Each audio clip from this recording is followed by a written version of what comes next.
El pospetrismo.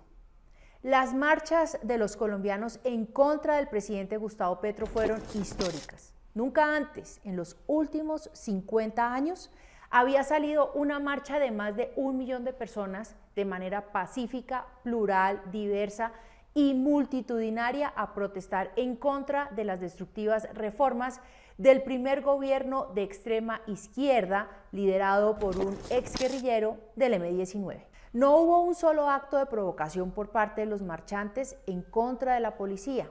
Los protestantes no incendiaron ningún CAI, no trataron de incinerar a policías vivos, no rompieron los vidrios de las estaciones de transporte público de sus ciudades, no quemaron buses, no mataron a civiles y tampoco causaron la muerte de bebés, como sucedió en el estallido social promovido por Petro en 2021. En la historia de la humanidad hay días que marcan el comienzo de procesos que cambian el rumbo de las sociedades por el significado de sus consecuencias. Sucedió así con la independencia de Estados Unidos, el comienzo de la Revolución Francesa, la independencia de Haití, la independencia de las naciones americanas, la Revolución Bolchevique, la descolonización del África, la independencia de la India y un largo etcétera.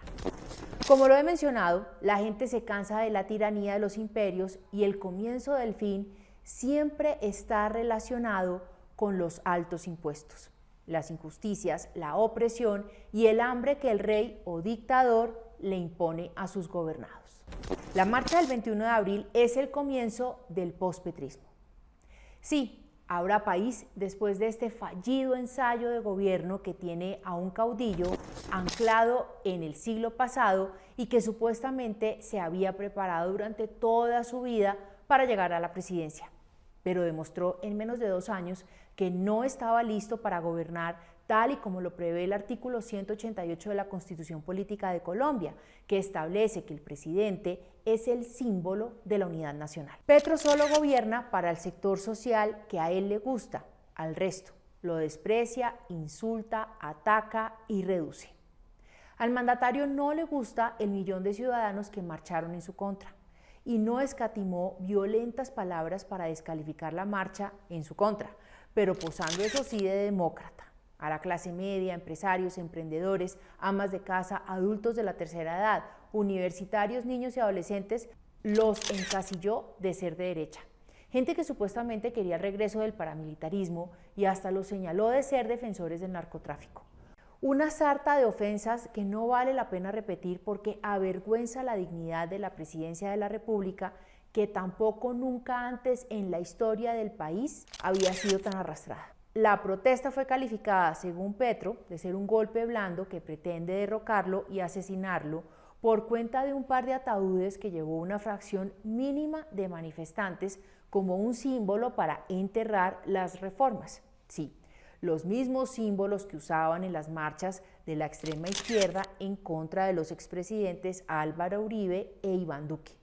¿Por qué la izquierda sí puede emplear símbolos para protestar y en cambio la ciudadanía que marchó en contra de Petro no? ¿Le cuesta tanto al presidente Petro respetar las miles de manifestaciones espontáneas de inconformismo, miedo e incertidumbre de los que no quieren que se menoscabe el Estado social de derecho, se acaben las instituciones, se reescriba la historia y se proclame un mesianismo irresponsable y derrochón que no reconoce contrapesos en la oposición ni en la prensa libre? Es que si se analizan con cuidado los hechos del estallido social de 2021, tan celebrado por Petro en su cuenta de X, ¿no será más bien que la sociedad colombiana fue víctima de un remedio de golpe blando que convocó la violencia para que nos terminara gobernando un líder que se considera intergaláctico y que usa su foto sobre un eclipse de sol para elucubrar sobre su legado?